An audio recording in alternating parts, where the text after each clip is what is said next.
ఐఏఎస్గా ఉండి ఆయన జగన్ పాలనలో ధనార్జన ఒకటే లక్ష్యంగా పనిచేశారు. ఆయన ప్రతి అడుగు ఆ దిశగానే సాగింది. ప్రభుత్వ పెద్దలు చెప్పిన పనులు చేసి పెట్టడంతో పాటు పనిలో పనిగా తన పనులు కూడా చేసుకొని వందల కోట్ల రూపాయలు సంపాదించారని ఆయనపై ఆరోపణలు ఉన్నాయి.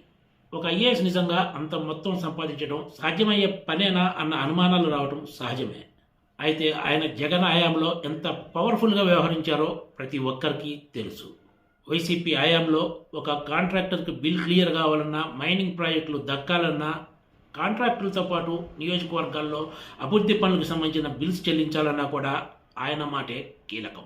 పోస్టింగులతో పాటు ఒకటేమిటి అన్ని వ్యవహారాల్లోనూ ఆయన చెప్పినట్లే అప్పట్లో జరిగింది.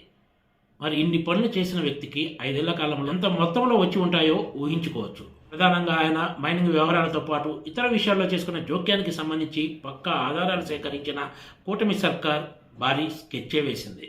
అప్రూవర్గా మారిన అధికారి నుంచి పక్కాగా ఆధారాలు సేకరించింది. మామూలుగా అయితే ఒక కీలక స్థానాన్ని, ప్రభుత్వ ధనాన్ని దుర్వినియోగం చేసినట్లు గుర్తిస్తే అలాంటి వారిపై చర్యలకు ఉపక్రమిస్తారు. కానీ ఇప్పుడు ట్రెండ్ మారింది. అక్రమాలు జరిగింది గత హయాంలో కాబట్టి, ఈ వ్యవహారం తమకేమీ చుట్టుకోదు కాబట్టి అందిన కాడికి దండుకోవటానికే స్కెచ్ వేశారు.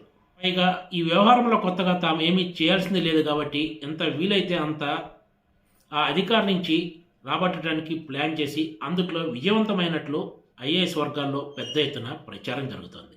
ఈ మొత్తం వ్యవహారం నడిపించింది ఒక కీలక మంత్రికి సంబంధించిన టీమ్గా చెప్తున్నారు. ఈ ధనార్జన ఐఏఎస్ దగ్గర నుంచి ఏకంగా 250 కోట్ల రూపాయల వసూలుకు సంబంధించి డీల్ సెట్ అయినట్లు అధికార వర్గాల్లో ప్రచారం జరుగుతోంది. గత కొన్ని రోజులుగా ఆంధ్రప్రదేశ్లో చోటు చేసుకుంటున్న పరిణామాలు కొంతమంది ఐఏఎస్లకు ఏమాత్రం మింగుడు పట్టడం లేదు. కీలక స్థానాల్లో ఉన్న ఐఏఎస్ అధికారులు ఏకంగా స్మగ్లర్ల నుంచి స్వాధీనం చేసుకున్న కార్లను కూడా హైదరాబాద్లో భార్యలు ఉపయోగించుకునేందుకు వీలుగా పంపటం కూడా దుమారం రేపిన సంగతి తెలిసిందే.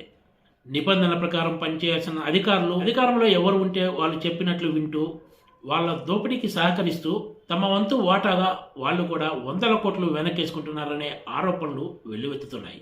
బినామీల పేరుతో పెద్ద ఎత్తున సంపద పోగేసుకున్న ఐఏఎస్ల పేర్లు ఇప్పుడు పెద్ద ఎత్తున ప్రచారంలోకి వచ్చాయి. అందులో ఈ ధనార్జన రెడ్డి ఒకరు. ఎన్నికలకు ముందు అడ్డగోలుగా సంపాదించిన డబ్బుతో దుబాయ్ నుంచి ఆయన కుటుంబ సభ్యులు పెద్ద ఎత్తున బంగారాన్ని తీసుకొచ్చినట్లు కూడా అప్పట్లో వార్తలు వచ్చిన విషయం తెలిసిందే. మరోవైపు అమెరికాలో అదాని గ్రీన్ ఎనర్జీకి సంబంధించి నమోదైన ముడుపుల కేసులో ఆంధ్రప్రదేశ్ మాజీ ముఖ్యమంత్రితో పాటు కొంతమంది అధికారుల పేర్లు తెర మీదకు వస్తున్నాయి. త్వరలోనే ఈ అధికారుల పేర్లు కూడా బహిర్గతమయ్యే అవకాశం ఉందనే చర్చ సాగుతోంది.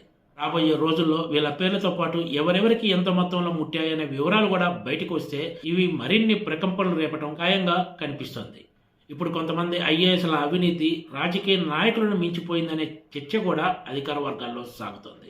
Please subscribe TGTV.